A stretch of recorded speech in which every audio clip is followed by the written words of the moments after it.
মোহতারাম হাজরিন, আজকে আমরা দিন শিক্ষার গুরুত্ব নিয়ে কথা বলবো। যেহেতু উলামায়ে কেরাম, তানজিম আহল হক, অধিকাংশ উলামায়ে কেরাম যাদের সাথে আমার প্রায় সময় দেখা হয় এখানে উপস্থিত দেখতে পাচ্ছি। আমার সামনে যারা বসা, ওদের জীবনে একটি বড় সময় এ পর্যন্ত দিন শিক্ষার মধ্যে আছে। দিন শিক্ষায় তারা সময় কাটায়। আমাদের বন্ধু বান্ধব দোস্ত হাবা যারা দিন শিক্ষাকে হয়তো অত গুরুত্ব দেয় না, তাদের উদ্দেশ্যে কথাগুলো। দিন শিক্ষা কেন, এটি প্রশ্ন। এবং দিন শিক্ষার গুরুত্ব বোঝা আসলে দিন শিক্ষার প্রতিষ্ঠান, হাজারো মাদ্রাসা, এগুলোর প্রয়োজনীয়তাও আমরা উপলব্ধি করতে পারবো, অনুভব করতে পারবো। যদি দিন শিক্ষার গুরুত্ব বোঝা না আসে, প্রতিষ্ঠানের গুরুত্ব বুঝে আসবে না। এই জন্য দিন শিক্ষার গুরুত্ব বোঝা দরকার। মোহতারাম হাজরিন, দিন শিক্ষা কেন, এটি একটি প্রশ্ন। সেই প্রশ্নের উত্তরের সাথে আমাদের সার্বিক সফলতা জড়িত। দিন শিক্ষা কেন, আমরা বলবো দিন শিক্ষা আমাদের বহু কারণে দিন শিক্ষা প্রয়োজন। যুগে যুগে আম্বিয়া কেরাম এ পৃথিবীতে এসেছেন মানুষকে পথ দেখাতে জান্নাতের। সেই যুগে যারা নবীর বিরোধিতা করেছিল, আসমানি কিতাবের বিরোধিতা করেছিল, নবী কেন পৃথিবীতে আসবে দরকার নিয়ে কথা বলেছিল, তারা আজকের সময়ে দিন শিক্ষার বিরোধিতা করে। কারণ আজকে যারা দিন শেখায় তাদের মন গড়া কিছু শেখায় না। আম্বিয়া কেরামের আমানত, আল উলামা ওয়ারাসাতুল আম্বিয়া, সে পবিত্র আমানত তাদের সিনায়, তাদের বক্ষে ধারণ করে বহন করে এটি মানুষকে শেখায়। এবং শেখা এটি শুধুমাত্র মানুষের বৈশিষ্ট্য, পৃথিবীর অন্য কোনো প্রাণীর মধ্যে যেটি লক্ষ্য করা যায় না। রব্বুল আলামিন পৃথিবীতে মানুষকে পাঠিয়েছেন, ওয়াল্লাহু আখরাজাকুম মিন বুতুনি উম্মাহাতিকুম লা তা'লামুনা শাইআ। পৃথিবীতে মানুষ আসছে কিছুই জানতো না। যে আজকে ডাক্তার, সে এবিসিডি জানতো না। আজকে যে বড় মাওলানা, সেও আলিফ বাতা জানতো না, কিছুই জানতো না। রব্বুল আলামিন শেখার যে টুলস, উপকরণ, কিভাবে শিখতে হবে সেটা আমাদের মধ্যে ফিট করে দিয়েছেন। আল্লাহু জাআলাকুমুস সামআ ওয়াল আবসার ওয়াল আফিদা। মানুষ জ্ঞানী হয় তিনটা জিনিস ব্যবহার করে, সামউন, আল আবসার, আল আফিদা। এই তিনটা জিনিস না হলে পরে কেউ ডাক্তারও হয় না, ইঞ্জিনিয়ারও হয় না, আলেম ওলামা কিছু হতে পারে না। সামউন মানে শ্রবণ শক্তি, শোনা। আবসার মানে চোখে দেখা, দৃষ্টিশক্তি। আফিদা মানে যেটি দেখলেন, শুনলেন, সেটি উপলব্ধি করা, বোঝা। এই তিনটি জিনিস যদি না হয়, মানুষ জ্ঞানী হয় না। জ্ঞান থেকে বাইরে থেকে আসবে আমার ভিতরে যাওয়ার জন্য আল্লাহ পাক তিনটা রাস্তা রেখেছেন। ইনপুট, আপনি যখন কোনো কম্পিউটারে, মোবাইলে একটা কেবল দিয়ে, তার দিয়ে সেখানে কিছু ইনফরমেশন, কিছু ইনপুট সেখানে ভিতরে ঢুকান। যেগুলো দামি দামি কম্পিউটার, দেখা যায় চার পাঁচটা কেবল ঢুকানো যায়, এদিক দিয়ে ঢুকানো যায়, এদিক দিয়ে ঢুকানো যায়, ওদিক দিয়েও ঢুকানো যায়। ঠিক তেমনি আল্লাহ পাক বলতেই পারেন, আল্লাহ পাক মানুষের মধ্যে বাইরের ইনফরমেশনগুলো ঢুকানোর জন্য তিনটা রাস্তা রেখেছেন। কান দিয়ে ঢুকে ইনফরমেশন, চোখ দিয়ে ঢুকে, এবং মানুষের উপলব্ধি, একটা জিনিস দেখলো, এটা কলব অনুধাবন করে মানুষ ইনফরমেশন এর ভিতরে ঢুকায়। এই তিনটি জিনিস না হলে পরে মানুষ জ্ঞানী হয় না, যে ধরনেরই জ্ঞান হোক। দিন রব্বুল আলামিন বলেন, এই যে আমাদেরকে এই যে শিক্ষা শেখানো, এটি মানুষের বৈশিষ্ট্য। পৃথিবীর অন্যান্য কোনো প্রাণী, তাদের এখানে পাঠশালা নেই, মাদ্রাসা নেই, শেখানোর ব্যবস্থাও নেই। কোনোদিন দেখেন নেই যে একটা গরু তার বাছুরকে কিভাবে খাবে এটি শেখায়। ছাগল নিজের বাচ্চাকে ঘাস খাওয়ানো শেখায় না। কোনো পাখি নিজের ছোট ছানাটাকে কিভাবে উঠতে হবে এটি শেখায় না। আল্লাহ পাক তাদের ভিতরে ইনবিল্ট সফটওয়্যার, তাদের ভিতরে এই প্রোগ্রামগুলো দিয়েছেন। এই জন্য ফলে আপনি এই কাজগুলো তারা করতেই পারে, শেখানোর প্রয়োজন হয় না। কিন্তু মানুষের বৈশিষ্ট্য হলো মানুষ শিখে, শেখায়। এবং আরেকটি বড় বিষয় হলো মানুষের ভিতরে জানার, শেখার যে কৌতূহল, যে আগ্রহ, এটা অন্য কোনো প্রাণীর মধ্যে নেই। মানুষের ভিতরেই একটা যে কোনো জিনিস সম্পর্কে একটা জানার একটি আগ্রহ, কৌতূহল আল্লাহ পাক রেখেছে। এই জন্য মানুষ প্রয়োজনে জানতে চায়। একটা গরু নিয়ে যাচ্ছে, তার মনে প্রশ্ন জাগলো, এই গরুটার দাম কত হতে পারে, অথচ তার অত প্রয়োজন নেই। তারপরে জিজ্ঞাসা করে যে ভাই গরুটা কত দিয়ে কিনলেন, তার মানে জানার ইচ্ছে হলো। কোন একটা ভবন দেখলে ভাই এটা কয়তলা হতে পারে, দ্যাটস নট হিজ কনসার্ন, এটা তার প্রয়োজন না, তারপরে জানতে চায়। মানুষের ভিতরে একটা জিনিস জানার আগ্রহটা আল্লাহ পাক রেখেছেন, ওই আগ্রহটাকে ব্যবহার করে একজন মানুষ বড় জ্ঞানী হয়, গুণী হয়। তো দ্বীনি শিক্ষা কেন? মুহতারাম হাজরিন, এই প্রশ্নের সাথে আমাদের জীবনের সফলতা, দুনিয়া শান্তি, আখিরাতের মুক্তি, এই প্রশ্নের সঠিক উত্তরের সাথে সম্পৃক্ত।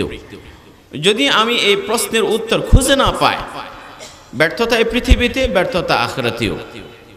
কারণ দ্বীনি শিক্ষার মধ্যে মৌলিক 3টি প্রশ্নের উত্তর দ্বীনি শিক্ষা আছে, আপনি কোথাও এই প্রশ্নের উত্তর আপনি পাবেন না। চাইনিজ মনে করেন আপনাকে যে 3টি প্রশ্ন, আমি সহজেই বলছি যেহেতু সময় সীমিত, পূর্ণাঙ্গ একটি আলোচনা করার জন্য অনেক সময় কাটছাট করতে হয়। জীবনের মৌলিক 3টি প্রশ্ন, যে আমি কোত্থেকে আসলাম, অথবা আমাকে কে সৃষ্টি করলেন, এখানে কেন আসলাম, অথবা আমাকে এখানে কি করতে হবে, আমি যাচ্ছি কই, অথবা আমাদের ডেস্টিনেশন গন্তব্য কি, যেভাবে বলতে পারেন আপনি।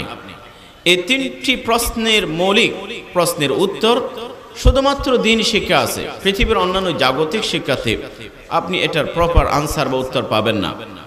ডাক্তার যে আপনি দুনিয়াতে আপনাকে কে বানিয়েছেন, পাঠিয়েছেন, এটা এক একজন একটা, সে বলবে দুনিয়াতে আসছে কেমনে সুস্থ থাকবে, এটি বলবো। ইঞ্জিনিয়ারের বিষয় নয়, আপনি কোত্থেকে আসছেন, বলো দুনিয়াতে এসে গেছো, তোমার ঘরবাড়ির ডিজাইনটা দিতে পারি, নদী পার হওয়ার জন্য সেতুর ডিজাইন দেব, অথবা তোমার স্ট্রাকচারের ডিজাইন দেব। তুমি কোত্থেকে আসছো, এখানে এসে কি করবা, বাসায় গিয়ে নাচবে নাকি ঘুমাবে, নামাজ পড়ে, এটা আমার বিষয় না, আমি শুধু ডিজাইনের মালিক, আমি ডিজাইনের মালিক। ডাক্তার বলবো ওষুধ দেবো জ্বর ভালো হওয়ার জন্য, সুস্থ হওয়ার পর কি নাচানাচি করবে, নামাজ, এটা আমার বিষয় না, সুস্থতার মেডিকেশন দেব, কি করবে এটা আমার বিষয় না। এবং মারা গেলে তুমি কোথায় যাবা, সেটি আমার বিষয় না, সেটি আমার বিষয় না। তবে ইমিডিয়েটলি লাশ রিলিজ দিয়ে দেবো, এখান থেকে বের করতে হবে, এরপর তুমি কোথায় যাচ্ছ আই ডোন্ট কেয়ার, এটা তাদের বিষয় না। কিন্তু ইসলাম বলে না যে তুমি কোত্থেকে আসছো, এটি প্রশ্নের উত্তর খুঁজে বের করতে হবে। এই জন্য রব্বুল আলামিন কোরআনে কারীমে বহু জায়গায় সেদিকে আমাদের দৃষ্টি আকর্ষণ করেছেন। ইয়া আইয়ুহান নাসু উবুদু রাব্বাকুম আল্লাযী খালাকাকুম আল্লাহু খালিকু কুল্লি শাই আম খুলিকু মিন গায়রি শাইইন আম হুমুল খালিকুন ওয়া মা খালাকতুল জিন্না ওয়াল ইনসা ইল্লা লিয়াবুদুন। রব্বুল আলামিন বিভিন্ন জায়গায় এই প্রশ্নের উত্তর দিয়েছেন, তোমরা এমনি আসো না, আফাহাসিবতুম আন্নামা খালাকনাকুম আবাসান ওয়া আন্নাকুম ইলাইনা লা তুরজাউন। রব্বুল আলামিন বলেন তোমার উৎস, তোমার বিবর্তন, বা আজকে তো স্কুল কলেজের বইতে সে ডারউইনের থিওরিও ঢুকে গেছে, যে মানুষ নাকি একটা পর্যায়ে বানরের লেজ পড়ে গেল, মানুষ হয়ে গেল। একসময় ইমারতের এক শেখ প্রেসিডেন্টকে জিজ্ঞেস, যে যখন তাকে এই থিওরি বোঝানো হয় যে মানুষ বানরের বংশধর, যে পরিবর্তন হতে হতে এ পর্যন্ত আসছে, তখন উনি 2টা প্রশ্ন করেন, যদি বানরের বাচ্চাই যদি মানুষ হয়, তার পৃথিবীতে এত হাজার লক্ষ বছর ধরে এখনো কেন বানর রয়ে গেছে, ওরা মানুষ হতে পারেনি কেন, ওরা মানুষ হতে পারেনি কেন এত লক্ষ বছর যাওয়ার পরেও? আর আমরা এত পরিবর্তন হতে আসলাম, হইতে হইতে বানর থেকে মানুষ হলাম, আমরা অন্য কোনো আকৃতিতে যাচ্ছি না কেন? আমাদের তো একটা আকৃতি যাবার কথা ছিল। ভেরি সিম্পল অবজেকশন, উত্তর নেই। আসলে বাজে কথা। যারা বনি ইসরায়েলে তাদের অপরাধের কারণে যাদের বংশধর পূর্বপুরুষ বানর হয়ে গেছিল, ওই রকম কোন বানরের সন্তানের মুখে এই থিওরি মানায়, মুসলমান আদমের সন্তানের মুখে এই থিওরি মানায় না। যাক, আমাদের কে সৃষ্টি করলেন, কোত্থেকে আসলাম, where I came from, এটি ইসলাম পরিষ্কার করে দেয়। 2 নম্বর, আমাকে এখানে কি করতে হবে, দ্বীনি শিক্ষা, এটি দ্বীনি শিক্ষা। এখানে আমাকে কি করতে হবে বলুন তো? সারা দুনিয়ার বই, হাজার ধরনের সাবজেক্ট, এখন তো বিভিন্ন বিষয় পড়াশোনা এত বেশি বিস্তৃত, এত শাখা প্রশাখা। আপনি যদি 4 বছরে মাস্টার্স করতেছেন গরুর পায়খানার পরে, তারও সুযোগ আছে। গরুর পায়খানার কেমিক্যাল অ্যানালাইসিস করবে, সার, এটাও কি আছে, সুযোগ আছে। ছাগলের যদি পায়খানা নিয়ে ডক্টর ডিগ্রি করতে চায়, তাও সুযোগ আছে। তাও এত বেশি বিস্তৃত পড়াশোনা, সারা পৃথিবীর বই পুস্তকগুলো নিয়ে আসেন। সেখানে আপনাকে কি করতে হবে, কি করা দরকার, যে কাজ করলে পরে মালিক সন্তুষ্ট হবেন এবং যে কাজ করলে তিনি অসন্তুষ্ট হবেন, হালাল হারামের ব্যাখ্যা, জায়েজ না জায়েজের ডেফিনেশন, শিরিক বেদাতের একটি সংজ্ঞা, অথবা বৈধ অবৈধের কোনো পরিসংখ্যান এই আর আপনাকে দিতে পারবে না। এশার নামাজ পড়লেন, রমজান রোজা রাখেন, বিত্তশালী হলে যাকাত দেন, মাঝে মধ্যে হজ উমরায় যান, অথবা আপনার প্রতিবেশীর হক আদায় করেন, মা বাবার প্রতি শ্রদ্ধা, ছোটকে স্নেহ, অথবা অন্যদের অধিকার, এ কথাগুলো ফিজিক্সের বই নয়, এটা মেডিকেল সায়েন্সে নাই, অন্য কোনো সাবজেক্টে নাই, এগুলো দিনই শিক্ষায় আছে।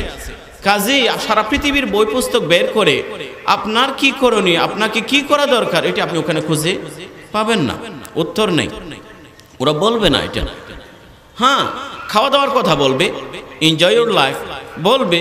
তো রব্বুল আলামিন বলেন, যদি খাওয়া দাওয়া অন্য কিছু তোমার উদ্দেশ্য হয়, তোমার তো মানুষ হবার ছিল না, দরকার ছিল না, তোমার চেয়ে এসব কাজগুলো ভালো করতে পারে এরকম প্রাণীর অভাব নাই। এরকম প্রাণী, যদি তোমার সাইজের কথা বলো, তিমি মাছ তোমার চেয়ে অনেক বড়। যদি খাওয়া দাওয়ার কথা বলো, হাতি তোমার চেয়ে বেশি খায়। যদি দৌড়ানোর কথা বলো, ঘোড়া তোমার চেয়ে বেশি দৌড়াতে পারে। যদি বাসাবাড়ির তোমার মেজারমেন্টের কথা বলো, এখনো মৌমাছি কোনো ধরনের স্কেল ছাড়া, রাবার ছাড়া, কম্পিউটার ছাড়া, মৌচাকের যে ডিজাইন একিউরেট একে মানুষও পারবে না, মানুষও পারবে না। যদি প্রজনন ক্ষমতা, বাচ্চা ফোটানো, পৃথিবীর বহু প্রাণী আছে, দৈনিক যে এই যে ভাইরাস, করোনা ভাইরাস, এটা তো মখলুক, এটি মখলুক, কোটি কোটি, এত ছোট দেখা যায় না। সারা পৃথিবীর করোনা ভাইরাসগুলো একটা পেপসি কেনার অর্ধেক হবে এ পর্যন্ত। এই অর্ধেক পেপসি দিয়ে গোটা দুনিয়া ঠান্ডা হয়ে গেছে, গোটা দুনিয়া ঠান্ডা। তো এই যে যদি এ সমস্ত কথাই মানুষের কৃতিত্ব হয়, রব্বুল আলামিন বলেন, ইয়াকুলুনা কামা তাকুলুল আনআমু ওয়ান নারু মাসওয়াল লাহুম, এরা তো খাওয়া দাওয়া গরু ছাগলের মতো খায়। তাহলে করণীয় কি, এটিও ওদের ওখানে প্রশ্নের উত্তর খুঁজে পাওয়া যায় না। কোথায় যাচ্ছি, এটিও তাদের সাবজেক্ট বিষয়। বলুন তো, জাগতিক শিক্ষা, একজন মানুষ মৃত্যুর পরে কোথায় যাবে, জান্নাতে যাবে, দোজখে যাবে, অথবা অন্যদের পরিভাষা যদি বলি হেভেন অথবা স্বর্গ বা নরক, এটি কি ওদের বিষয়? ওদের বিষয় না, না কথা। কাজে জীবনের যে মৌলিক তিনটি প্রশ্ন, এই প্রশ্নের উত্তর শুধুমাত্র দ্বীনি শিক্ষায় আছে। মুহতারাম হাজরিন, দ্বীনি শিক্ষার প্রতি আমরা কতটুকু মুখাপেক্ষী, ভালো করে চিন্তা করবেন। আমি বলবো, আপনি অক্সিজেনের মুখাপেক্ষী কিনা? বাতাস না হলে মারা যাবেন। একজন মানুষ যখন মুমূর্ষু রোগী, শ্বাস প্রশ্বাস নিতে কষ্ট হয়, ইন্টেনসিভ কেয়ারে ভর্তি, তাকে কি দেয়া হয়? খাবার দেয়া হয় না, তার শুধু অক্সিজেন লাগিয়ে কোনো রকম শ্বাস প্রশ্বাস, এই তো মোটা অঙ্কের পয়সা দিতে হয়। তো এই যে অক্সিজেন না হলে মানুষ মারা যায়, আমি বলি যে মুহতারাম হাজিরিন, অক্সিজেন না হলে মানুষ মারা যায়, দ্বীনি শিক্ষা না হলে পৃথিবী মারা যায়, গোটা পৃথিবী। হুজুর কি আজগুবি কথা শোনালেন? মুঠেও না। রাসূল সাল্লাল্লাহু আলাইহি ওয়াসাল্লাম হাদিস শুনুন, লা তাকুমু সাআ হাত্তা ইউকাল আল্লাহ আল্লাহ। রাসূল বলেন, কিয়ামত হবে না যতক্ষণ এই পৃথিবীতে, যতদিন আল্লাহ বলার মানুষ আছে ততদিন কিয়ামত আসবে না। রব্বুল আলামিন যখন কিয়ামতের ফয়সালা করবেন, তখন মুমিন পৃথিবীতে আসতে থাকবে। আল্লাহ পাক বিশেষ ধরনের হিমেল শীতল বাতাস পাঠাবেন, ওই বাতাসে তারা মারা যাবে। শুধুমাত্র কাফির, যাদের মুখে আল্লাহ নেই, ওরাই থাকবে। ও আলাইহিম তাকুমুস সাআ, কিয়ামত এদের উপরেই সংঘটিত হবে। তাহলে বোঝা যায়, যতদিন এই পৃথিবীতে আল্লাহ বলার লোক আছে, ততদিন আসমান ভেঙে পড়বে না, জমিন বিদীর্ণ হবে না, পাহাড় বিচূর্ণ হবে না, সাগর প্রজ্বলিত হবে না, মানুষের ভূমিকম্প হবে না। পৃথিবী এই আয়োজন খুবই ইন অর্ডার, সব কিছুই গোছালোই থাকবে যতদিন আল্লাহ বলার লোক আছে। এই পৃথিবীতে লাখো মানুষ যে আল্লাহ বলার লোক আছে, কি জন্য? আল্লাহ শেখানোর মানুষ আছে বলে, দিন শেখানোর মানুষ আছে বলে, এটি দ্বীনি শিক্ষা। তাহলে যদি দিন শেখানোর মানুষ না থাকলে আল্লাহ বলার মানুষ থাকে না, আল্লাহ বলার মানুষ না থাকলে দুনিয়া থাকে না। তার বুঝতে পারলেন তো, দ্বীনি শিক্ষা না থাকলে পৃথিবী মারা যায়, পৃথিবী মারা যায়। অক্সিজেন না হলে এক ব্যক্তির ইন্ডিভিজুয়াল মারা যায়, দ্বীনি শিক্ষা না হলে গোটা দুনিয়ায় মারা যায়। এই সত্যতা বা এই বাস্তবতা আমি আর আপনি কতটুকু উপলব্ধি করতে পেরেছি জানি না, কিন্তু এই পৃথিবীর সমস্ত মখলুকাত বুঝে। সমস্ত মখলুকাত বুঝে।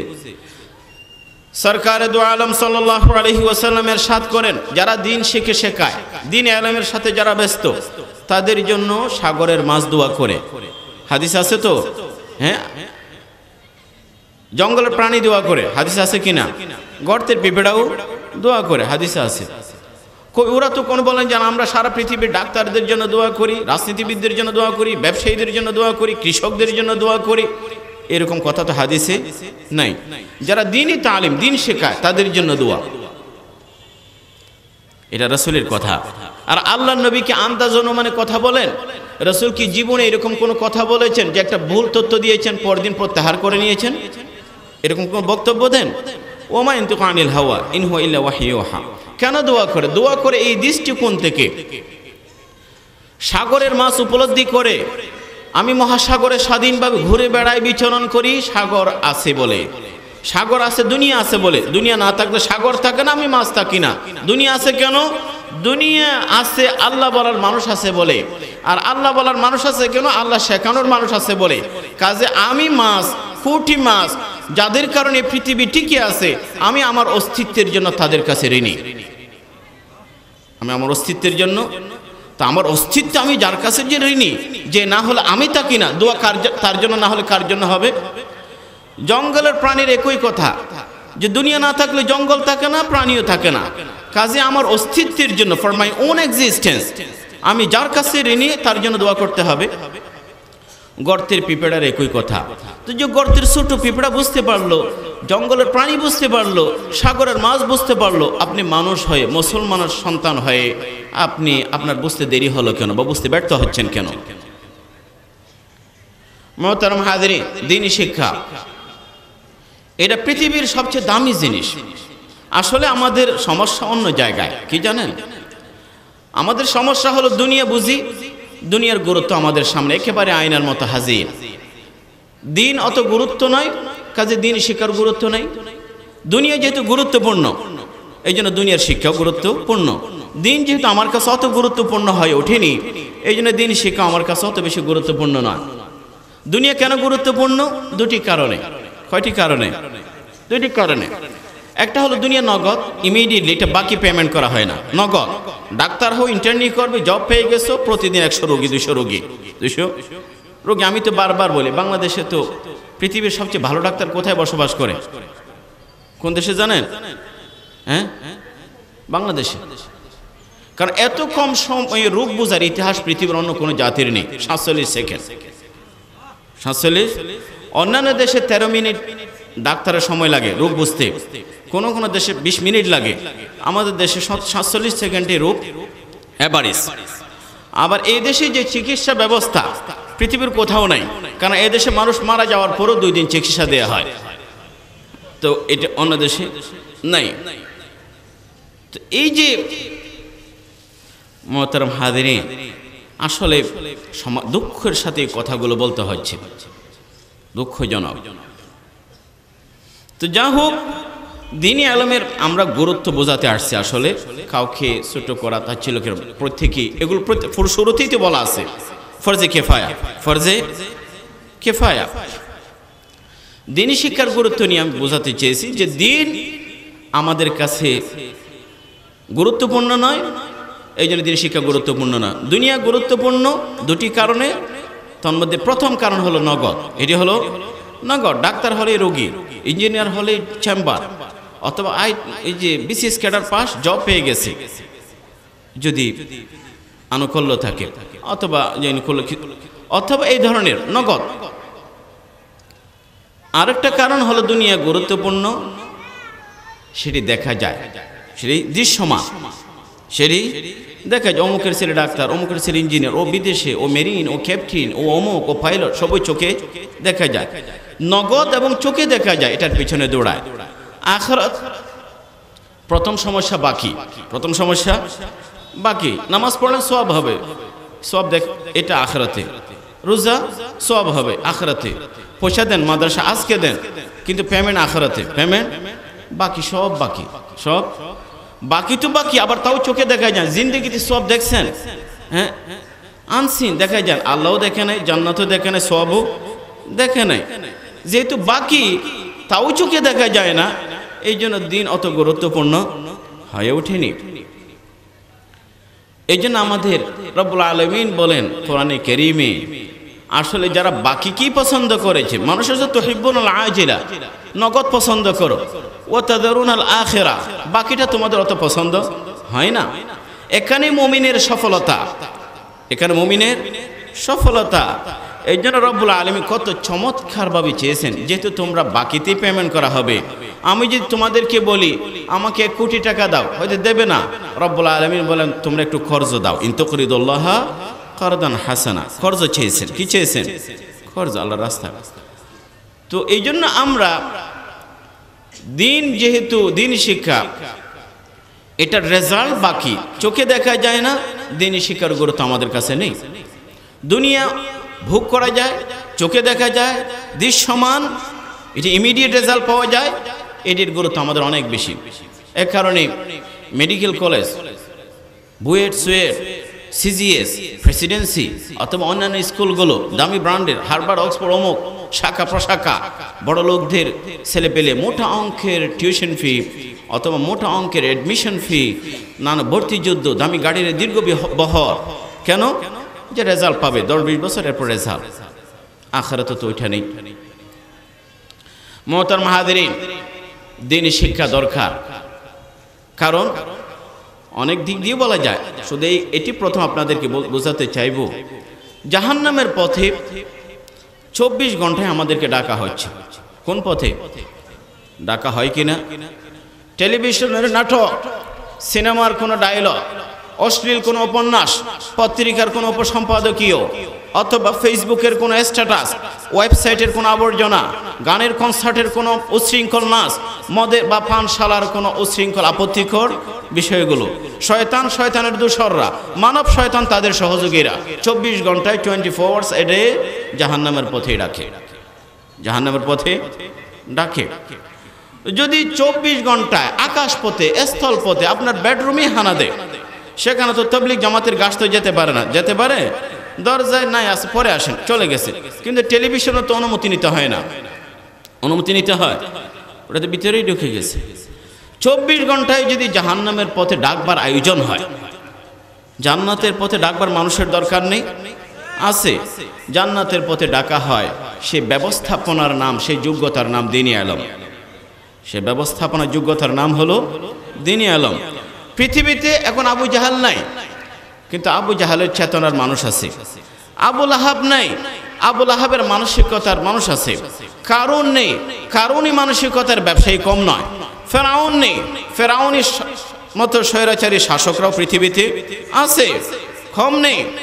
যদি কারুনের উত্তরসূরি থাকে, ফেরাউনেরও আছে, আবু জাহালেরও আছে, আবু লাহাবের আছে, ওলীদ ইবনে মুগীরার উত্তরসূরিরা আছে। শুধুমাত্র নবী মূসা, নবী ঈসা, নবী ইসহাক, নবী ইব্রাহিম, নবী ইউসুফ, সরকার দু আলম সাল্লাল্লাহু আলাইহি ওয়াসাল্লাম, আম্বিয়া কেরামের পবিত্র কাফেলা থাকতে আপনার আপত্তি কেন? তাদের উত্তরসূরি থাকতে আপনার আপত্তি কেন? যদি ও সমস্ত কাফেরদের বংশধর, তাদের চেতনার মানুষ পৃথিবীতে থাকে, চেতনার মানুষও পৃথিবীতে থাকতে হবে। আল উলামা ওয়ারাসাতুল আম্বিয়া, আল উলামা ওয়ারাসাতুল আম্বিয়া, এটির নাম দ্বীনি শিক্ষা। যে যুগে যুগে আম্বিয়া কেরাম যে মেহনত, যে ফিকির, যে চেতনা, যে পথ, যে মিশন নিয়ে আসছেন, দ্বীনি শিক্ষার মাধ্যমে সে মিশন বাস্তবায়ন করা হয়। এই পথ। মুহতারাম হাজিরিন, ইসলাম আসার আগে, দ্বীনি শিক্ষার আসার আগে, আমরা যেটাকে কোরআন শিক্ষা বলি, কথা বুঝে আসতেছে? দ্বীনি শিক্ষা, দ্বীনি শিক্ষার আসার আগে এই সময়টাকে কোরআনের ভাষায় আইয়ামে জাহিলিয়াত। রব্বুল আলামিন বলেন, আফা হুকমাল জাহিলিয়াতি ইয়াবগুন। অন্য আয়াতের মধ্যে আল্লাহ পাক বলেন, ওয়ামান ওয়ালা তাবাররাজনা তাবাররুজাল জাহিলিয়াতিল উলা। জাহিলিয়াত, إذ جعل الذين كفروا في قلوبهم الحمية حمية الجاهلية। জাহিলিয়া শব্দটি আনতে চাচ্ছে মোর কথার যোগ। জাহিলিয়াতে কি ছিল কম বেশি স্পষ্ট একটা চিত্র বা ছবি আপনাদের সামনে আছে। উলামায়ে কেরাম বারবার বলেন, ইসলাম আসার আগে পৃথিবীতে মানুষ ছিল, মনুষ্যত্ব ছিল না। ইনসান ছিল, ইনসান ছিল, ইনসানিয়ত ছিল না। আইয়ামে জাহিলিয়াতে সুদ, ঘুষ, লুটতরাজ, খুন খারাপি, জুলুম নির্যাতন, জীবন্ত কন্যাকে মাটিতে পুঁতে ফেলা, মানব খুন, মানুষ হত্যা সবই ছিল। এখন কি পৃথিবীতে নাই? আছে। এখন হয়তো গোটা বিশ্বব্যাপী জাহিলিয়াত নেই, তবে পৃথিবীর কোন সমাজ জাহিলিয়াত থেকে মুক্তও নয়, জাহিলিয়াত থেকে মুক্তও নয়। কারণ আইএমএ জাহিলিয়াতে সুদ ছিল, ব্যাংক ছিল না। এখন সুদি ব্যাংক আছে, সুদি ব্যাংক। আইএমএ জাহিলিয়াতে ব্যভিচার ছিল ছোট জায়গায়, এখন ব্যভিচার সদরঘাট, আরিচা ঘাট থেকে শুরু করে তারকা হোটেলগুলোর রুম পর্যন্ত বাণিজ্যিক রূপ। আইএমএ জাহিলিয়াতে কন্যা সন্তান দুনিয়াতে আসার পরে খুন করা হতো, মেরে ফেলা হতো, দাপন। নতুন জাহিলিয়াতে মেডিকেল বিজ্ঞানের, চিকিৎসা বিজ্ঞানের সহযোগিতা আল্ট্রাসাউন্ড দিয়ে দুনিয়াতে আসার আগে গর্ভপাত। গত বছর লন্ডনে এক বছরে অলমোস্ট 5 মিলিয়ন গর্ভপাত হয়েছে। কয় মিলিয়ন? 5 মিলিয়ন, 50 লক্ষ গর্ভপাতের ঘটনা একটি দেশে। ইট is about only one country, how about other countries? অন্য জায়গায় ইউরোপ আমেরিকার কথা। যেহেতু বিয়ে শাদীর বাইরে তাদের অনেক এক্সট্রা ম্যারিটাল অ্যাফেয়ার্স, অনেক সময় আনটাইমলি বলে বা যে ওভাবে অন্তঃসত্ত্বা হয়ে যে প্রেগনেন্ট হয়ে পড়ে, এগুলো এভাবেই তারা সেরে ফেলে, গর্ভপাত হয়। আইএমএ জাহিলিয়াতে খুন করা হতো তরবারি দিয়ে, লাঠির আঘাতে, তরবারির আঘাতে। এক আঘাতে একজন মরেছে বা দুজন মরেছে। এখন তো যুদ্ধ তরবারি দিয়ে করতে হয় না, ইন্টারকন্টিনেন্টালের বিলাসবহুল রুমের মধ্যে কম্পিউটার সামনে নিয়ে যুদ্ধ করা যায়। চা খেয়ে খেয়ে যুদ্ধ করে, এখান থেকে ক্ষেপণাস্ত্র যায়, ওদিক দিয়ে রোবট যায়, ওদিক দিয়ে বোমা হামলা পড়ে মেশিনের মাধ্যমে। খুবই একটা বিলাস আরামদায়ক অবস্থায় যুদ্ধ করা যায়। এমনকি মানুষের যুদ্ধ করতে হয় না, এখন রোবট যুদ্ধ আছে, রোবট যুদ্ধ আছে। আপনি কাকে ইন্টারন্যাশনাল হিউম্যানিটেরিয়ান লর আওতায় আনবেন? আন্তর্জাতিক মানবিক আইন যে সে ভায়োলেট করেছে, ওয়ারফেয়ার এথিক্স সে ভায়োলেট করেছে, কাকে নিয়ে আসবে? যুদ্ধ করে। সেই যুগে তরবারি দিয়ে আঘাত করা হতো, এখন সাবমেরিন, মিসাইলস, ক্ষেপণাস্ত্র, এয়ারক্রাফট ক্যারিয়ার, যুদ্ধ বিমান, জঙ্গি বিমান, F-16, F-20, কত কিছু মানুষ খুন করার। এই পৃথিবীতে মানুষ খুন করার জন্য যত $1 ট্রিলিয়ন খরচ করা হয়, মানুষকে বাঁচিয়ে রাখবার জন্য তার সিকিভাগও খরচ করা হয় না। হাজার হাজার নিউক্লিয়ার বম, এগুলো যা আছে পৃথিবীর বিভিন্ন দেশ রেখেছে, এগুলোকে করোনার চিকিৎসা দেওয়ার জন্য, ক্যান্সারের চিকিৎসা, হ্যাঁ, অল্প সময়ে বেশি সংখ্যক বনি আদমকে মারার আয়োজন, বেশি সংখ্যক বনি আদমকে মারার আয়োজন। তাহলে সেই সমাজে মানুষ খুন করা হতো, এখন মানুষ খুন করা হয়, ব্যাপকভাবে করা হয়। তো জাহিলিয়াত আছে, ওই জাহিলিয়াত দূর করার জন্য, ওই জাহিলিয়াত দূর করার জন্য রব্বুল আলামিন কি মাধ্যম, কি হাতিয়ার, কি ব্যবস্থা দিয়েছেন? আকিমুস সালাহ দিয়ে প্রথমে নয়, কুতিবা আলাইকুমুস সিয়ামু নয়, আতুজ যাকাতু নয়, ওয়ালিল্লাহি আলান নাসি হিজ্জুল বাইত নয়। কোরআনের ব্যবস্থাপত্রের নাম হলো ইকরা বিসমি রাব্বিকাল্লাযী খালাক। ইকরা বিসমি রাব্বিকাল্লাযী খালাক, এটি কোরআনের প্রথম আয়াত। জাহিলিয়াত খতম করার জন্য, জাহিলিয়াতের বুকে আঘাত করার জন্য, জাহিলিয়াতকে নিচ্ছিন্ন করবার জন্য, জাহিলিয়াতের সমাজে ইসলামী সমাজ গড়ে তোলবার জন্য এবং আগের ভাঙ্গাচোড়া অপসংস্কারের উপরে নতুন করে একটি সুন্দর পবিত্র সমাজ গড়ে তোলবার জন্য ইকরা বিসমি রাব্বিকাল্লাযী খালাক, আল্লাহর নামে পড়ো। দ্বীনি শিক্ষা, দ্বীনি শিক্ষা। যদি ওই যুগের জাহিলিয়াত দূর করার জন্য দ্বীনি শিক্ষাই মাধ্যম হয়, আজকের জাহিলিয়াত দূর করার জন্য দ্বীনি শিক্ষাই কি হবে? মাধ্যম হবে। ইকরা বিসমি রাব্বিকাল্লাযী খালাক, খালাকাল ইনসানা মিন আলাক, ইকরা ওয়া রাব্বুকাল আকরাম আল্লাযী আল্লামা বিল কলম। দ্বীনি শিক্ষা যদি না থাকে, জাগতিক শিক্ষা যত দূর যাক না কেন, সে অনেক সময় এট দি এন্ড অফ ডে কথাবার্তাগুলো একটা গরু ছাগলের মতো। কিসের মতো? গরু ছাগলের মতো। যদি সবচেয়ে বড় ডিগ্রি নিয়ে কোনো শিক্ষিত মানুষ যদি আপনাকে বলে যে মৃত্যুর আগে আমি বলে যাচ্ছি, আমার মরণোত্তর চোখগুলো দিয়ে দিও, হাত পাগুলো সব দিয়ে দিও, যেহেতু মরণোত্তর দান, আমি মৃত্যুর পরে যে মুনকার নাকির আসবে এটা আই ডোন্ট বিলিভ, আমি বিশ্বাস করি না। আমি বিশ্বাস করি না যে কিয়ামত আসবে, ডান হাত বাম হাত এগুলো আমি বুঝি না, এমনকি জান্নাত দুজকের অস্তিত্ব আমি মানি না। এই জন্য আমার লাশ দফন কাফন বা এসব কোনো কিছু প্রয়োজনীয়তা নেই। এটা বলেছেন সাধারণ কেউ নয়, নাম বলতে পারবো না, দুনিয়া থেকে প্রয়াত মারা গেছে, কিন্তু অনেক বড় ডিগ্রিদারে, নাম বললেই সবাই চিনবে। এত শিক্ষা, ইউনিভার্সিটির প্রফেসর শিক্ষিত হয়ে যে এই যে একটা কথা বলল, এই কথার সাথে আপনার গরু যদি কথা বলতে পারত, কোনো পার্থক্য আপনি অনুভব করতেন না। কোনো পার্থক্য? আপনার গরু যদি অসুস্থ হয়ে যায়, জবে করা না হয়, সে যদি কথা বলতে পারত, মালিককে বলতো যে আমি মারা গেলে আমাকে একটু লাশটা এখানে পুঁতে ফেলেন, আমার তো মুনকার নাকির আসবে না, আমার তো ডান হাত বাম হাত নেই, আমার জন্য জান্নাত দোজখও নাই। একটি গরু এভাবেই কথা বলতো। এত শিক্ষা নেওয়ার পরে এই যে গরুর মতো কথা বললেন, শিক্ষার অভাবে নাকি দ্বীনি শিক্ষার অভাবে? দ্বীনি শিক্ষার অভাবে। এই জন্য ভাই বলি যে দ্বীনি শিক্ষা এটি আলো, এটি আলো, এটা পৃথিবীকে আলোকিত করে, আপনার অন্তরকে আলোকিত করে।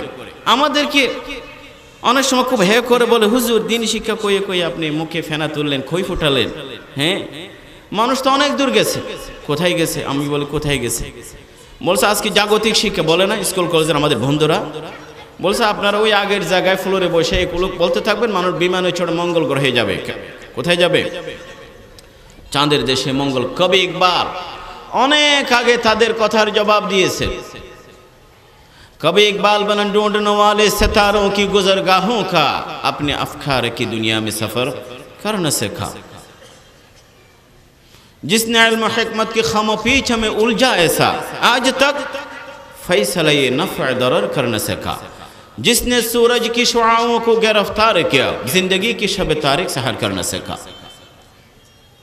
आज की যারা আমাদেরকে কথা বলে যে আপনারা দ্বীনি কথা বললেন, আপনারা তো আগের জায়গায় রয়ে গেছেন, কিন্তু ওরা তো অনেক দূর এগিয়ে গেছে।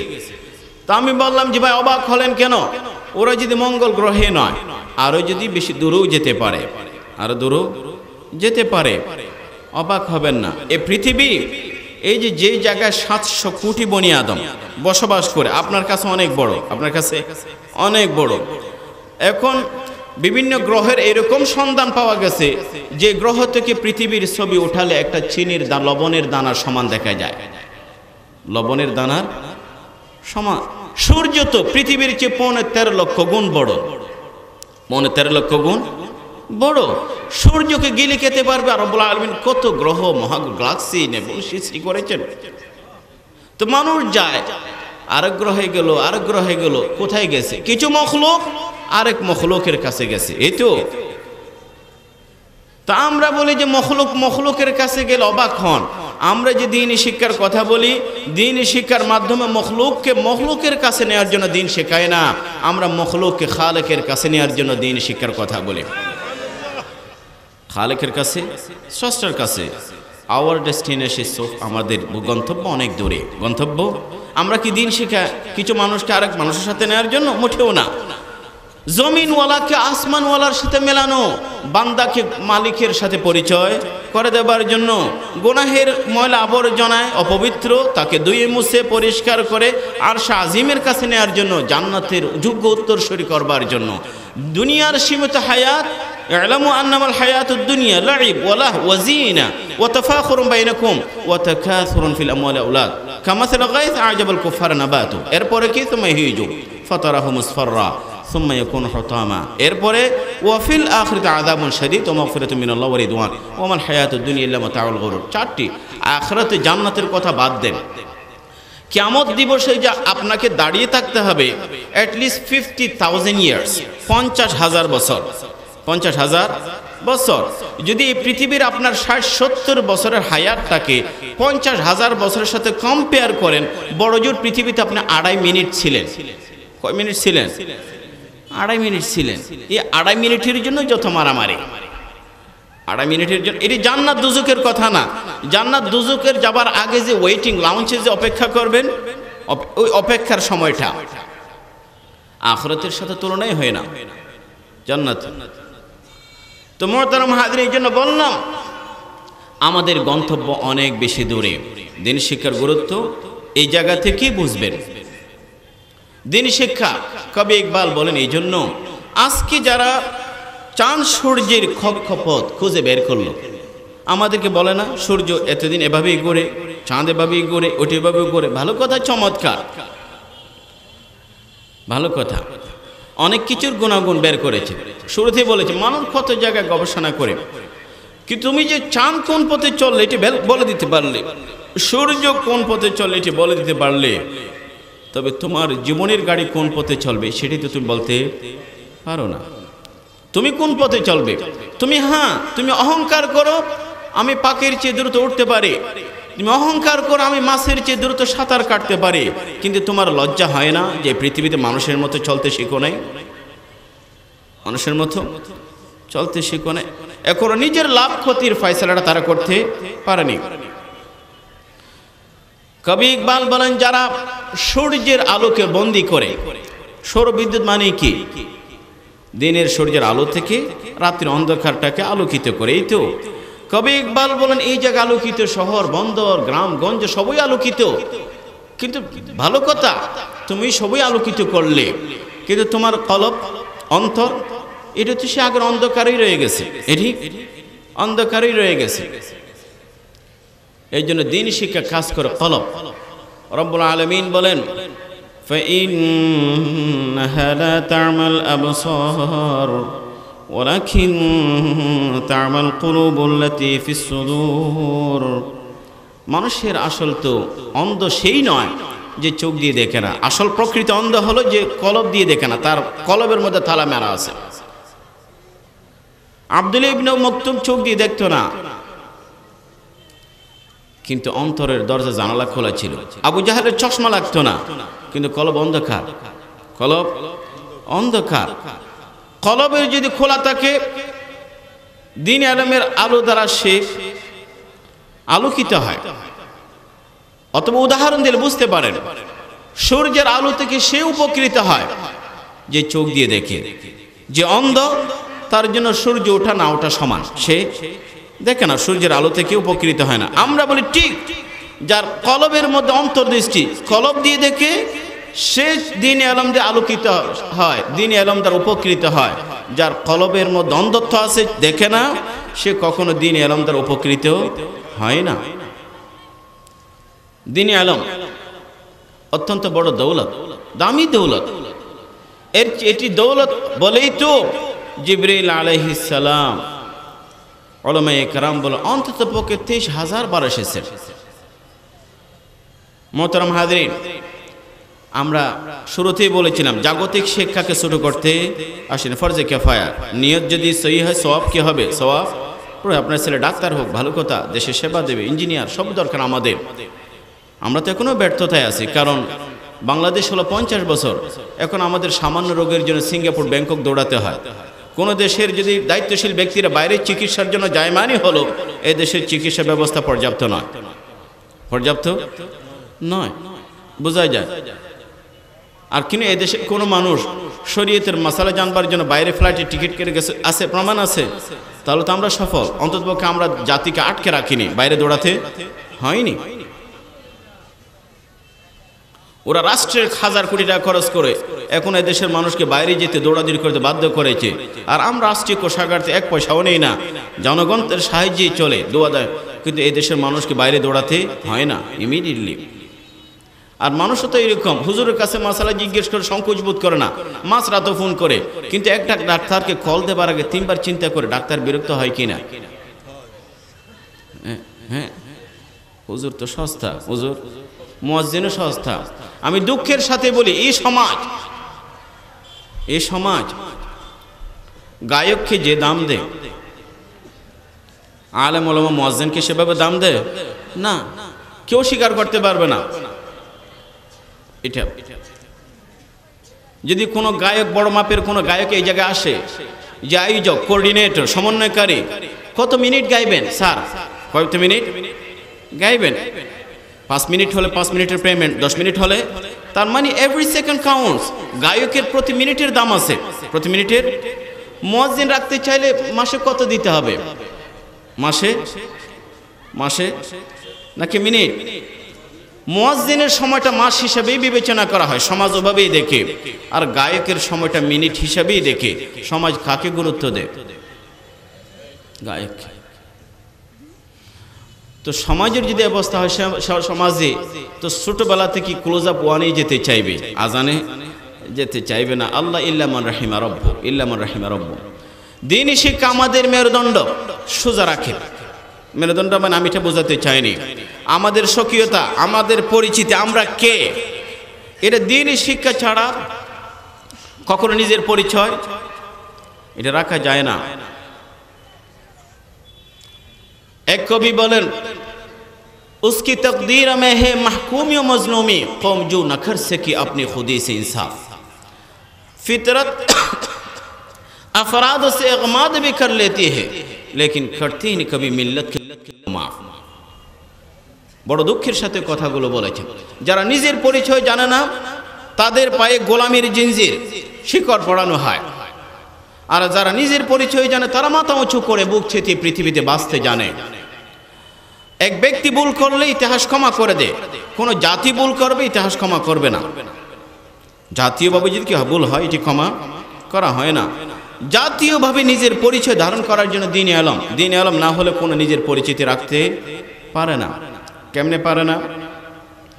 আসুন, 1852 সাল লর্ড ম্যাকেলে ব্রিটিশ পার্লামেন্ট বক্তব্য দিচ্ছেন। এই দেশে আপনারা দেখুন, এয়ার মল্লিকের একটা বই আছে, এই বইয়ের নাম হলো যে British policy and Muslim in Bengal, 149 পৃষ্ঠায় লেখা আছে, UNESCO studies on Muslim compulsory education, যে এই অঞ্চলে সবচেয়ে সবচেয়ে ঐতিহ্যবাহী শিক্ষা ব্যবস্থা হলো দ্বীনি শিক্ষা ব্যবস্থা। 1000 বছর ধরেই আছে। এই অঞ্চলে একজন মুসলমানের সন্তান যখন 4 বছর 4 মাস 4 দিন হতো, তারকে প্রথমেই কোরআনের একটি আয়াত দিয়ে তার পড়াশোনা শুরু করা হতো। লর্ড ম্যাকেলে 1852 সালে ব্রিটিশ পার্লামেন্টে গিয়ে বলেন যে ভারতে ঘুরে ফিরে দেখলাম, I have traveled across the length and breadth of India. I have never seen a beggar, a thief.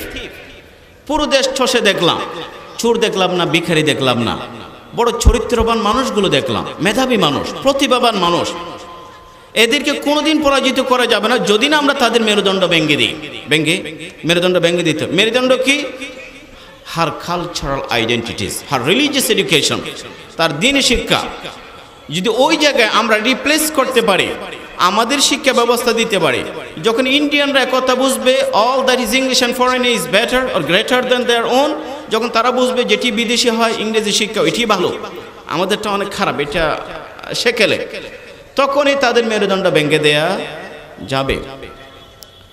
কারণ ওরা চেয়েছে এমন একটি শিক্ষা ব্যবস্থা যে পড়াশোনাগুলো, যে বইগুলো পড়লে চিন্তা চেতনা আবু লাহার মতোই হবে, আবু জাহালের মতোই হবে, অথবা অন্যভাবে বলি, ওরা এমন একটি শিক্ষা ব্যবস্থা চেয়েছে মুসলমানের সন্তান যে বই পুস্তকগুলো পড়ে আবু হুরার মতো হবে না, আব্দুল ইবনে ওমরের মতো হবে না, আব্দুল ইবনে আব্বাসের মতো হবে না, মক্কা মদিনার চিন্তা চেতনা থাকবে না, থাকবে হয়তো লন্ডন, প্যারিস, হার্ভার্ড, এইসব চিন্তা করবে। তো লর্ড ম্যাকালে বলে আমরা এমন একটি শিক্ষা ব্যবস্থা দিয়ে গেছি। কাসেম নানভী রহমতুল্লাহ, এই যে দ্বীনি শিক্ষা, দেওবন্দি মাদ্রাসা আজকে যারা এই জায়গায় আসছে, আপনারাও যদি সিজদায় লুটে পড়ে মৃত্যু পর্যন্ত তাদের জন্য দোয়া করেন, তাদের ঋণ পরিশোধ করতে পারবেন না। কারণ এই দেশে 2.5 লক্ষ মসজিদের মধ্যে 2,40,000 মসজিদে যারা সকালবেলা ভোরে আপনার কানের মধ্যে আল্লাহ পাকের পবিত্র নাম পৌঁছাইয়ে দেয়, এরা কোনো না কোনো কওমি মাদ্রাসার সন্তান। আপনার পৃথিবীতে প্রথম যেদিন আসছেন, নার্সের শব্দের আগে, ডাক্তারের হই হুল্লোড়ের আগে, আত্মীয় স্বজনদের রজনীগন্ধার ধুমের আগে, যারা আপনার ডান খানে আজান দিয়েছে, একামত দিয়েছে ডান বামে, ওরা কোনো মাদ্রাসায় পড়েছে, প্রথম মাদ্রাসায় শিখেছে। মাদ্রাসায় আজান কি স্কুলে শেখানো হয় না? মাদ্রাসায় শিখেছে। এরা, এদের কাছে আপনি ঋণী, তাদের কৃতজ্ঞতা আপনাকে স্বীকার করতে হবে। তোরা বললে এমন একটি শিক্ষা ব্যবস্থা দিয়ে যাব যে শিক্ষা ব্যবস্থার চিন্তা চেতনা বিলিতি হবে। কাসেম নানভী রহমতুল্লাহ বলেন, আমি এমন একটি শিক্ষা ব্যবস্থা দেব, ভারতীয় বাংলাদেশি বর্ণ বা ভাষায় কথা বলবে, কিন্তু চিন্তা চেতনা মক্কি মদনী হবে, হেজাজি। এটি হলো দ্বীনি শিক্ষা। যে চেতনার নাম। শিক্ষা মানে শুধু বই পুস্তক নয়, it is about what you think, আপনি কি চিন্তা করেন, এটি নিয়ে শিক্ষা ব্যবস্থা। এ কারণে আকবর ইলাহাবাদী রহমতুল্লাহ আলাইহি বলেন, ফিরআউনের মাথায় যদি ব্রিটিশ বুদ্ধি থাকতো, কার বুদ্ধি? ব্রিটিশ বুদ্ধি থাকতো, ফিরআউন বনী ইসরাইলের ছেলে সন্তানকে মেরে ফেলবার নির্দেশ দিত না। মেরে ফেলার কি করত? সে বনী ইসরায়েলের গ্রামে গঞ্জে সব জায়গায় স্কুল খুলে দিত।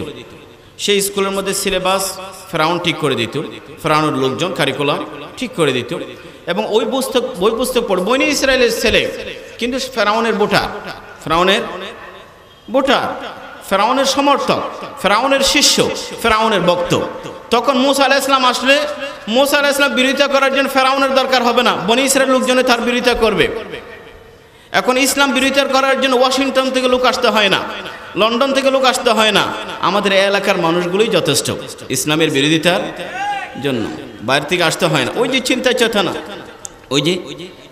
চেতনা, তো বললেন ফিরআউনের মাথায় যদি ব্রিটিশ বুদ্ধি থাকতো স্কুল খুলে দিত। স্কুলের বদনাম করতে আসেনি, কিন্তু সিলেবাস যদি এভাবেই পড়ানো হয়, শুরু থেকে ইসলাম বিদ্বেষ, শুরু থেকেই বুঝছে, টুপি দাড়ি রাজাকার, এটা জঙ্গি, এটা টেররিস্ট, এটা সেকেলে, এটা মোল্লা, এটা খাট মোল্লা, ছোট বাচ্চা মুখী, পর্দা গরিবের মেয়ে হবে, টি শার্ট জিন্সের প্যান্ট বড় লোকের দোলালি হবে, বাম হাতে খায় বড় অভিজাত, ডান হাতে খায় গরিব রিক্সাওয়ালা, ডান হাতে খায়।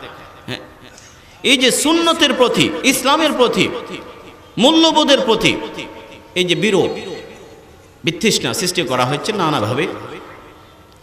কাজে শিক্ষা ব্যবস্থা একটি শুধু বই পুস্তকের নাম, এটি চেতনার নাম, মূল জায়গায় দিতে হবে। আমরা দ্বীন শিক্ষা মানে প্রত্যেককে হুজুর হইতে হবে এরকম বলিনি। একজন মুসলমান হিসেবে বেঁচে থাকবার জন্য দ্বীনের যেটুকু জ্ঞান দরকার এটুকু শেখা ফরজে আইন, এটা ফরজে আইন, individual duty, everybody has to do it, কেউ বাদ পড়বে না। হ্যাঁ, মূল যদি আলেম মুফতি মুহাদ্দিস ফরজে কিফায়া, সমাজে যদি পর্যাপ্ত হয়ে যায় বাকিরা দায়মুক্ত। কিন্তু দ্বীন মুসলমান হিসেবে বেঁচে থাকবার জন্য যতটুকু জ্ঞান দরকার অতটুকু প্রত্যেকেরই শিখতে হবে। মোহতারাম হাজিরিন, সরকার দু আলম সাল্লাল্লাহু আলাইহি ওয়াসাল্লাম ইরশাদ করেন, মান ইউরিদিল্লাহু বিখাইরিন ফাকিহু ফিদ্দীন, নবীর কথা। রাসূল বলেন, আল্লাহ পাক যার জন্য কল্যাণ চান তাকে দ্বীনের সমঝ দান করেন, দ্বীনের জ্ঞান দান করেন। আর যে আল্লাহ পাকের কল্যাণ থেকে বঞ্চিত, সে দ্বীনি জ্ঞান থেকেও বঞ্চিত। বড় পবিত্র আমানত, নিজের বাচ্চাকে কখনো মাহরুম বঞ্চিত করবেন না। এটা আপনার জীবনের বড় ভুল হবে যদি আপনার ভুল সিদ্ধান্তের কারণে আপনার কোনো সন্তান যদি দ্বীন শিক্ষা থেকে বঞ্চিত হয়, আপনাকে কৈফিয়ত দিতে হবে, বরঞ্চ আপনার বিরুদ্ধে আপনার সন্তান নালিশ দেবে রব্বুল আলামিনের দরবারে। আপনার সন্তান যদি কিয়ামতের মাঠে কথা বলে, রব্বুল আলামিন, আমি ছোট বাচ্চা ছিলাম, I was not in a position to take my own decision, আমি ওই অবস্থানে ছিলাম না যে নিজের সিদ্ধান্ত নেব। আমার মা বাবা একটা স্কুলে ভর্তি, ওখান থেকে ওই জায়গায়, ওখান থেকে এই জায়গায়, যেতে যেতে জীবনে একটা চিন্তাধারা গড়ে উঠলো। আমি কখনো আমাকে কেউ বলেনি যে দ্বীনি শিক্ষার গুরুত্ব আছে বলে কোরআন শিখতে হবে, রসুলকে চিনতে হবে, মুসলমান মতো বাঁচতে হবে, এটা আমাকে কেউ বলে নাই। আমার সামনে ছিল সবসময় মূলার ঝুলি, ক্যারিয়ার, জব, চাকরি, দুনিয়া, এইগুলি আমার সামনে রেখেছে। যেহেতু বাবার ভুল সিদ্ধান্তের কারণে আমি তোমার দ্বীনি শিক্ষা থেকে বঞ্চিত হয়েছি, আমাকে শাস্তি দেবার আগে বাবাকে দ্বিগুণ দিন। এই জন্য ছোট বাচ্চারা তো ওই সময়ের মধ্যে দ্বীনি শিক্ষার গুরুত্ব বুঝে না, এটা আপনাকে শেখাতে হবে, দ্বীনের কদরও করবেন। এরকম নয় কোরআন শিব পড়াতে আসে তাকে 300 টাকা দেবেন, আর যে সঙ্গীত শেখাতে আসে নাকি আর কি জানি শেখায় ওকে 3000 টাকা দেবে, এটিও দ্বীনি শিক্ষার প্রতি অবমূল্যায়ন হয়, বেকদরি হয়। মোহতারাম হাজিরিন, দ্বীনি শিক্ষা, আমি এ কথা বলেই শেষ করে দেব। মুমিন ইমানদার তো ইমান রক্ষা করার জন্য, ইমানকে মজবুত রাখার জন্য দ্বীনি শিক্ষার বিকল্প নেই। অর্থাৎ যতটুকু দ্বীন শিক্ষা এলম ততটুকুই আপনার ইমান মজবুত। আর যদি এলমবিহীন ইমান হয় এটি অনেকটা ওই চারার মতো যেটি সামান্য বাতাসের আঘাতে যে চারা উপড়ে ফেলা যায়, শেকড় উৎপাটন করা যায়। অন্যভাবে যদি আমি বলি, কোরআনে কারীমের মধ্যে আল্লাহ পাক যতবার ইলমের সমার্থক শব্দ উল্লেখ করেছেন ততবার ঈমানের কথা বলেছেন। ঈমান, ইলমের সাথে ঈমানের গভীর সম্পর্ক। ইলম যত বেশি, ঈমান তত বেশি পাকাপোক্ত। অথবা অন্যভাবে কৃষকের ভাষায় যদি বলি, ঈমানের গাছের গোড়ায় যত বেশি ইলমের সার দেবেন তত বেশি ঈমানের সে বৃক্ষ বড় হবে, শেকড় গভীরে যাবে, ডালপালা বিস্তৃত হবে, আমলের ফল ফুল আসবে, আমলের ফল ফুল আসবে। যদি ইলমের সার দিতে না পারেন তাহলে ওই গাছটি ছোট রয়ে যাবে। ছোট গাছ উপড়ে ফেলা, শিকড় তুলে ফেলা সহজ হয়, বড় বৃক্ষকে উপড়ে ফেলা সম্ভব হয় না। এই জন্য হাদিস আছে, ফাকিহুন ওয়াহিদুন আসাদ্দু আলা শাইতানি মিন আলফি আবিদিন। আলফি, শয়তানের জন্য একজন আলিমকে গোমরা করা, বিভ্রান্ত করা, হাজার যে আবেদ ইবাদত বন্দেগী করে অথচ শরীয়তের জ্ঞান নেই, হাজার মানুষকে বিভ্রান্ত করার শয়তানের জন্য অত কঠোর বা অত কঠিন হয় না যত না একজন জ্ঞানী আলেমকে গোমরা করতে তার কি লাগে, কষ্ট হয়। কারণ এলম। আব্দুল কাদের জিলানী রহমতুল্লাহ আলাইহি একসময় হাঁটছেন এবং হঠাৎ করে মেঘ থেকে আওয়াজ, তুমি অনেক বড় বুজুর্গ হয়ে গেছো, আমি আল্লাহ পাকের ফেরেশতা বলছি বা আল্লাহ পাক বলছি তোমার এখন থেকে ইবাদত বন্দেগী করতে হবে না। মেঘের ছায়া। আমাদের মতো কেউ হলে বড় বড় বুজুর্গ, ঠিকই তো আজকে তো কি আমার নামাজ পড়তে হবে না। তিনি বললেন, এটা ভাবলেন এলম আছে, এলম আছে, এলম আছে বলে বললেন, এটা কি কথা? রাসূল সাল্লাল্লাহু আলাইহি ওয়াসাল্লামকে আল্লাহ পাক বলছেন, ওয়া'বুদ রাব্বাকা হাত্তা ইয়াতিকাল ইয়াকিন, মৃত্যু পর্যন্ত ইবাদত করতে হবে। যেখানে আল্লাহর নবী মৃত্যু পর্যন্ত ইবাদত করেছেন, আমি আব্দুল কাদের ইবাদত থেকে দায়মুক্ত হবে, এটা কেমনে হয়? বলে এটা শয়তানের কারসাজি হইতে পারে। আউযু বিল্লাহি মিনাশ শাইতানির রাজিম। আউযু বিল্লাহি। যখন বলেন মেঘ সরে গেছে, মেঘ নাই, শয়তান ধোঁকা দিতে চেয়েছে, এলম ছিল। এখন শয়তান লাস্ট কৌশল বলে, আব্দুল কাদের তোমাকে তোমার এলম রক্ষা করেছে, বলছে এটা নতুন আঘাত, আমাকে আমার মালিক রক্ষা করেছেন, হেফাজত করেছেন, আমার মালিক হেফাজত করেছেন। এলম দামি, অনেক দামি। মোহতারাম হাজরিন, এলম যদি আলু হয়, সে আলু কেমন আলু? এই আলুতে দুনিয়ার হাট বাজার, শপিং মল, ঘর বাড়ি দেখা যায় না, জান্নাত দেখা যায়, জান্নাত দেখা যায়। যদি এটি আলুর নাম হয়, এলম মানে আলু, সে আলু আমাদের দরকার। জীবনের দীর্ঘ সফরে আলু দরকার। আপনি যদি এখন অন্ধকার কোনো পথে যান, টর্চ লাইট হাতে রাখেন, কেন রাখেন? ছোট রাস্তায় চলতে গিয়ে যেন খাদে না পড়েন, গর্তে না পড়ে, সাপ কামড় ইত্যাদি যেন বিচ্ছু কামড় দিতে না পারে। জীবনের ক্ষুদ্র সফরে যদি আমাদের লাইটের প্রয়োজন হয়, জিন্দেগির ৬০-৭০ বছর সফরে, ৬০-৭০ বছর সফরে, জান্নাতের পথে আমাদের সফর, ওই জায়গায়ও এলমের দিন, এলমের আলো দরকার, যাতে করে শয়তান ধোঁকা দিতে না পারে, শিরিকের খাদে যেন না পড়ি, বেদাতের গর্তে যেন গিয়ে না পড়ি, হারাম বা নাজায়েজের খাদে গিয়ে যেন না পড়ি। দুনিয়ার গর্তে না পড়বার জন্য লাইটের প্রয়োজন, হারাম নাজায়েজ শিরিক বেদাতের গর্তে না পড়ার জন্য কি দরকার? দিন এলমের বাতি দরকার। হাদিসে রাসূল সাল্লাল্লাহু আলাইহি ওয়াসাল্লাম বলেন, 4টি অপশন আছে, you don't have any other choice, 4টিতে কোনো একটি হতেই হবে, পঞ্চম হবার সুযোগ নেই। উগদু আলিমান আও মুতাআল্লিমান আও মুস্তামিআন আও মুহিব্বান ওয়ালা তাকুন খামিস ফাতাহলিম। ইলম শিখবেন, শেখাবেন, হয়তো ছাত্র অথবা শিক্ষক, অথবা যারা শেখায় তাদের কথা শুনে, অথবা শোনার সময় তাদেরকে অন্তর মোহাব্বত করে। হি ইজ বিজি, ব্যস্ত, অফিস, ডাক্তার, ইঞ্জিনিয়ার, ব্যস্ত, কিন্তু তাদেরকে মোহাব্বত করেন। পঞ্চম হবার সুযোগ নেই, শিখেও না, শেখায় না, শোনেও না, মোহাব্বতও করে না। মোহাব্বত না করা মানে ঘৃণা করে, অপছন্দ করে। রাসূল বলেন, দ্বীনি শিক্ষাকে ঘৃণা করবা, তোমার ধ্বংস অনিবার্য। আল্লাহ পাক আমাদেরকে হেফাজত করুন। ওয়া আখিরু দাওয়ানা আলহামদুলিল্লাহি রাব্বিল আলামিন।